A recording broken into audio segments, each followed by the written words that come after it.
Азнакайның Сандуғаш балалар бақшасы базасында татар малайы татар кышчыгы бәйгесе уза. Ул 2 көн дәвам итәчәк.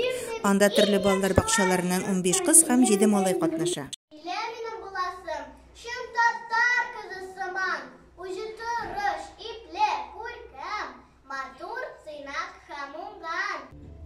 Бүген аларның 12-се чыгыш ясады. Конкурсантлар визит картасында үзләре белән таныштырдылар. Сәнгать бәйгесендә сәләтләрен, интерактив уенда белемнәрен күрсәттеләр.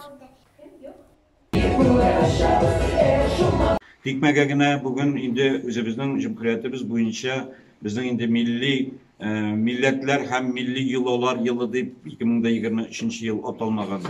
Менә шуның өчен дә безнең инде күпме эшләр башкару, күпме эшләр республика һәм район күләмендә башкару безнең өчен инде зарури бу ел.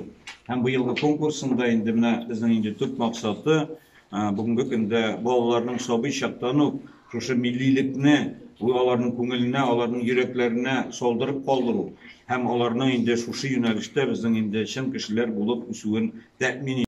Минем дә зур рәхмәтемне белдерәсем килә мәгариф идарәсенә һәм менә шушы балаларны әзерләгән балалар бакчаларына. Жюри чыгышларның тематикага туры килүенә, костюмнарга, башкару осталыгына игътибар бирде. Искиткеч әзерлекле, искиткеч сәләтле балалар. Шаккатып утырлык булды һәм әйтәсем килә, шунда балалар бакчасында эшләүче кешеләргә чынлап та зур рәхмәт.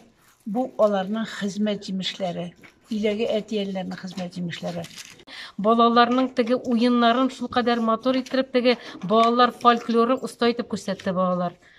Киләчәктә менә бу балалар безнең таянышыбыз, ышанычыбыз, телебезнең дәвамчысы, гореф гадәтләренең, милләтнең дәвамчысы булырлар дип мин ышанып калам.